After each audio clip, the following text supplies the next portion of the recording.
just responded in a very uncommon way all year long. And so it hurts, and it should hurt when you put everything on the line. We talked about coming into this game that we're not going to bring anything into the locker room. We're going to lay it all out. We're going to sprint through the finish. We're going to dive through the tape, and that's exactly what this group did. And unfortunately, we just made a couple mistakes, and ultimately offensively had to settle for some field goals and some key situations, and just weren't able to quite execute as cleanly as we needed to. Obviously, the play right there before half was a tough play, and but again, I mean, we can go back and go through a lot of different plays and all that. It is what it is, but at the end of the day, I couldn't be more proud of this team and the way that they played.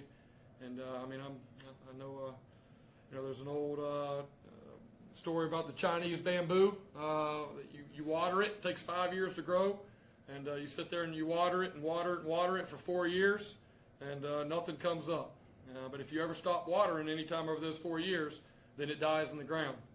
And eventually, in that 5th year, it grows 90 feet in 5 weeks. And that's I'm not planning on a 5-year plan here, but that's what I feel about this team.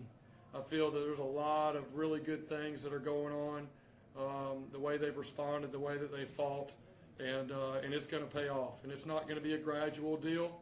Whenever we do break through, it's going to shoot up fast, and we're going to be in a position to have a foundation for sustainable success. I firmly believe that. But in a day and age when it's so easy to quit, it's so easy to get in the portal, it's so easy to say it's just not meant to be. It's never been easier to do that in the history of college athletics and college football. And we got a lot of seniors in that room and juniors in that room that have been through 3 or 4 position coaches, 2 or 3 coordinators.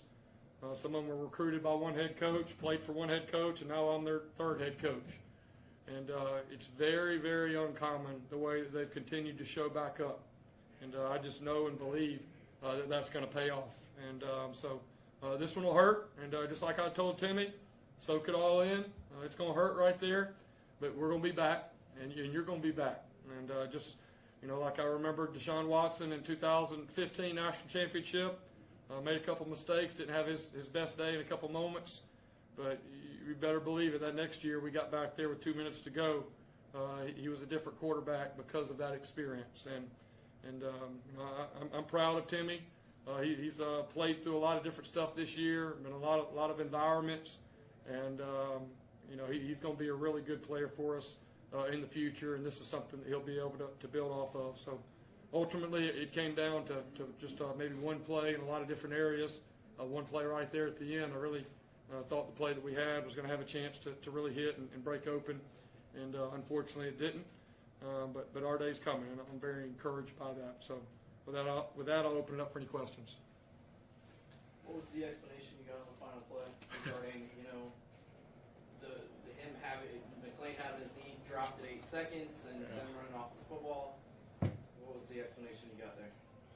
To their credit, the official told me that at the very beginning before it was even challenged. So to their credit, they said that. I don't understand that part of the rule with a 10-second runoff. I understand what a 10-second runoff is meant to be, but in that situation, there would have been 8 seconds on the clock if they would not have let the play go on and all the people run on the field and all that stuff. There would have been 8 seconds. We'd had a chance to get there and spike the ball and have one more throw to the end zone.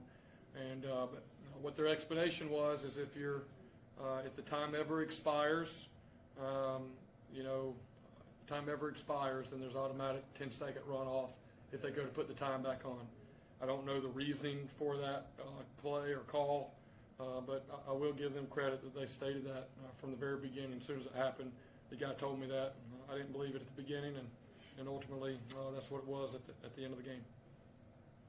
You talked about the last play there on the sag. It looked like a rubber out to kind of same play we scored on against Alabama, national championship.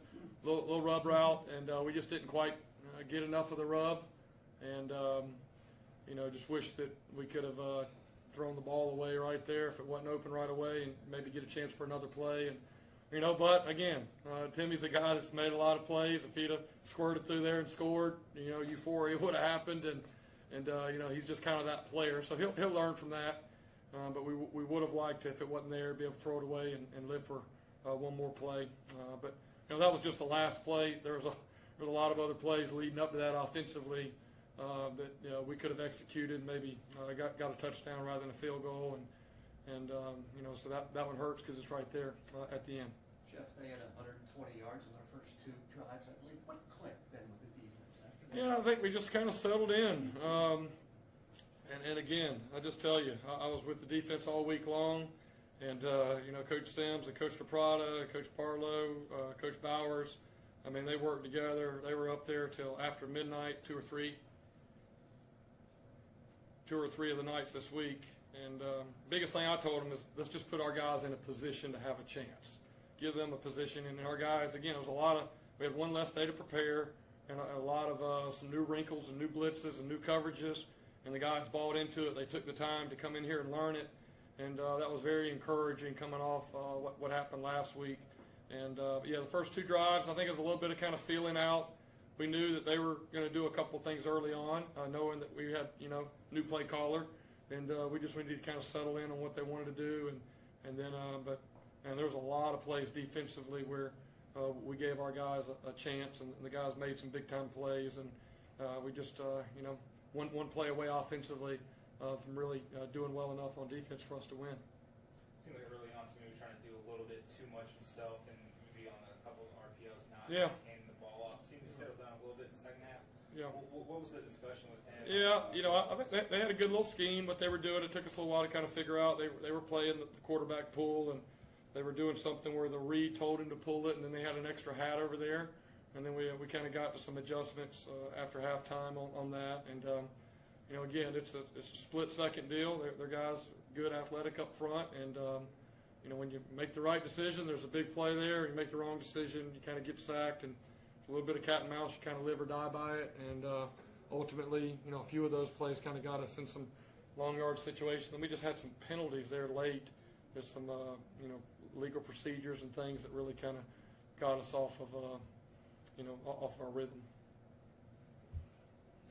Two full years as a head coach, outside of wins and losses, is that's kind of where you're at from game 1 to game 12. Yeah, we made, again,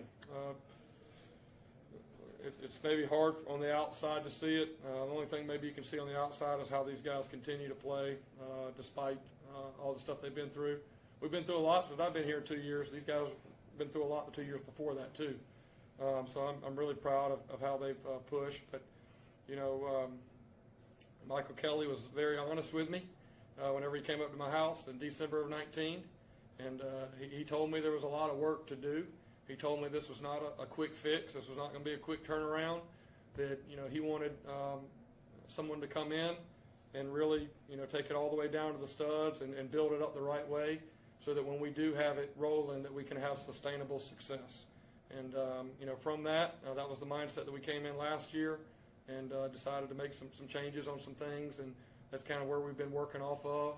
And that's what encourages me. I think that we've got the best alignment within our leadership that we've ever had at the University of South Florida, especially with the emphasis on athletics and what we're getting ready to do. College sports is a cyclical deal. There's some teams that kind of ride it up, and then it's somebody else's turn. And kind of what I feel like is we've been kind of laying that groundwork and foundation that we need, and we're getting ready to work together to build this thing. I can't speak enough about the impact that indoor facility is going to have for us. We get out here next year and we're practicing. We got a $20 million indoor facility, and I can just tell you there's about 5 or 6 subgroups that are working weekly on the on-campus stadium plan. There's a lot of stuff behind the scenes that's moving on that. So I'm very encouraged that that's not an if, that's a win. And but it's going to be done the right way. So there's a big picture view of what we're doing. And I've said all year long, I've got to look through two lenses. One's a microscope on the here and now, how we can improve daily and what we're doing and continue to make the progress daily. And then the other lens is that telescope to be sure that we're lining things up for the future. And I've never been more confident since I've been here that we're in position to do that. And I know this hurts for 2 years, but sometimes you got to go through it to get to it. And that's kind of what this 2 years is for us, and I know without a shadow of a doubt, every guy in that locker room believes that. Jeff, this has been 2 years. You've got the UCF rivalry. What have you seen from this? Yeah. This rivalry. How special are rivalries? It's a great rivalry. I've been a part of some good ones. This is as good as it gets, and again, it's 2 years in a row that maybe we haven't played very well during the regular season or up until this point, and then we showed up. And last year, I think our offense kind of led the way in this game, and maybe defense didn't quite play well enough to win the game. You know, we kind of came up 12 points short there. This year is kind of the opposite. The defense really played well enough to give us a chance, and then offensively, we just weren't quite clicking right there. But it's a great rivalry, and you know, I'm looking forward to getting at least one more shot there next year. So Jeff, I know you're going to be looking for a new defensive coordinator and all that, but what would you expect the rest of the staff to return? I know you want to evaluate, but what would you expect? Yeah, well, I think, you know, again, I'm proud of how our staff responded this week, coming off a difficult change and all that last week. You know, I'm going to do the same thing that I do every year. I'm going to take a little bit of time here. We're going to hit the road recruiting. I'll be in some homes starting Sunday and Monday, and that's another thing that gives me a lot of optimism is the response from our recruits. Really going to get through recruiting, and then you know, I'll take a little time after signing day, and you know, put thoughts really looking at everything within the program, looking at our roster with roster management, how we can make the best moves there, looking at every department, support staff, looking at our coaching staff to get guys in the right position, and then you know, Michael, Kelly, and I will kind of get together and go through that synopsis and make whatever decisions we feel are the best interest of this program moving forward. So that's really kind of where my mindset is.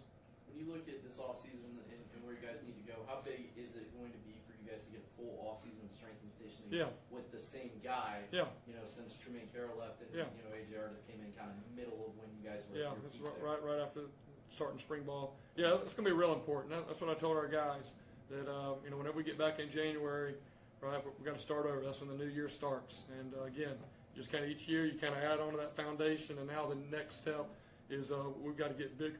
We've got to get bigger, faster, and stronger. I really like what Coach Artis has done since he's been here, but I think those 6 or 7 weeks that we're going to get before spring ball is going to be critical to this group.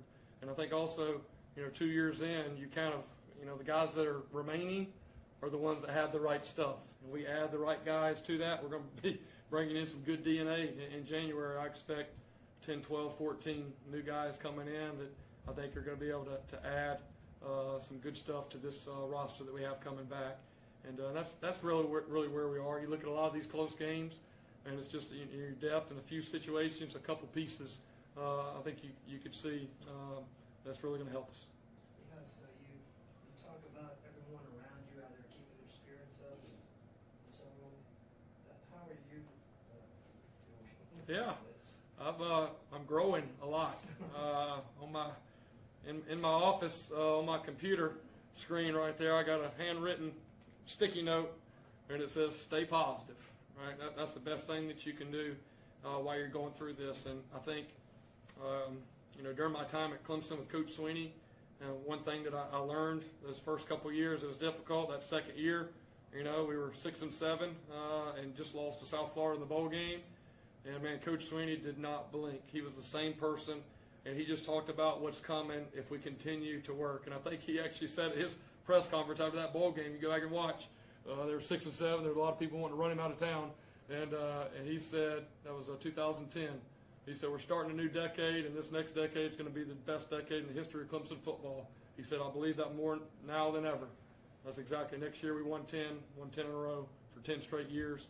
But I think leading with that, you got to address the issues that are there. You got to be real with the guys, but leading with optimism. There's power and positive leadership, and I've seen that. But you know, as a coach, you grow during challenges, during adversity, and a lot of challenges and adversity. Those last 5 years at Clemson, it was kind of running itself a little bit. We all kind of had our job that we do, but it was, you know, we really had it up and running, and when it's going well, it goes well, and it's a little easier. So part of the reason that I felt ready to leave is I just really felt I wanted a new challenge, and I felt like I needed to grow and be stretched, and you know, be careful what you wish for.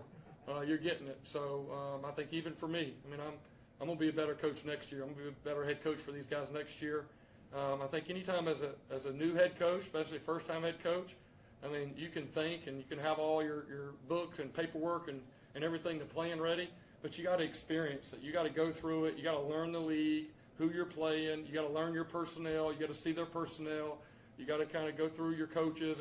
I mean, it's just kind of that process. But the reason that we're going to get to the other side of it is because our leadership and our administration believes in the alignment that we have, and they're going to give me the time to do that. And that's ultimately what it's going to take. And that's what I have confidence. I don't have a lifetime deal here. I know I'm going to have to win. But, you know, this is one of those things that I mean, there's a reason. Like I've said before, I was the 5th head coach when I got here in 11 years. And this is not a quick turnaround. This needs some foundation years built into it to really grow the way that we want to grow. And I can't tell you how excited I am that I get to be the coach to be here over these next few years. When we add this indoor, we add this stadium, I mean, it's going to be absolutely incredible. And that's not just a rah-rah speech.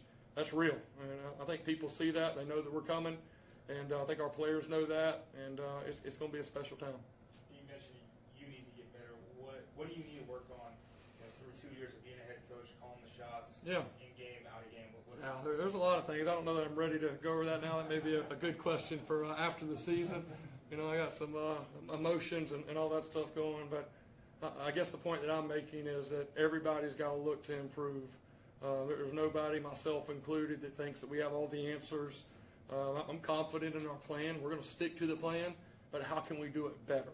Right? That's what I'm looking at and what I'm going to look at in myself. And I'm going to ask the same thing out of every one of our coaches and every one of our players. And if we'll do that, we'll all make that incremental improvement, then we're going to get to where we want to be.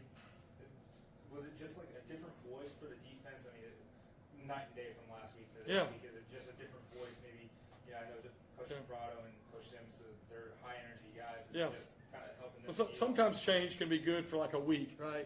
You do it, and you got to play for 3 or 4 more weeks. It can be a little different, but for 1 week, sometimes it can give you guys a little juice, and the fact that we were able to do some things maybe that they haven't seen before. But it's one thing to put those in; it's another thing for the guys to learn it in a short week and be able to go out and execute it. But Coach Sims is going to be a great coach. He's doing a great job. I mean, Coach Sims in his first year as a full-time coach out there, first year right now. And he led that defense and did an excellent job. And Coach Caprata, I mean, he's done an excellent job with our special teams, probably the most consistent unit and phase of our team this year. And Coach Barlow jumped in, Coach Powers jumped in. What was fun for me to see, and it reminded me of when Tony Elliott and I took over the offense at Clemson, is when I walked in that defensive staff room, everybody was working together and everybody had a piece of it and there was ownership in it. Sometimes when you have one coordinator that's been doing it a while, they kind of call all the shots and just kind of tell everybody what they're doing. And this was one of those things that everybody was working together. They had fun this week. I told them, hey, there's no pressure on you, man. Go call it, be aggressive, and let's get after them. And I was in the huddle nudging them along sometimes. They did get us one time. They had a good call. When it was 3rd and 9, they ran a screen right there. And I said, hey, we're going to be aggressive. Let's go house blitz, cover 0. I mean, it's just like playing on the video game. We got nothing to lose, boy. And those guys get excited about that, right? So that's going to be something when we do look at our new scheme moving forward. You know, I want to be. You got to be smart in how you do it, but I want to be aggressive. We play our best ball whenever we're aggressive, and those guys did that today versus a good offense. So, in getting a new defensive coordinator, how much of it is you trying to make sure that the guy's scheme fits personnel? Like, do you want to go back to a former front? Like, what's kind of the top priority? Yeah, there is a lot to that, and again, I think Coach Spencer is a really good coach. He's had a lot of success in his career. We hired him right after a championship season, and he was the interim head coach right there in the bowl game championship season there at FAU.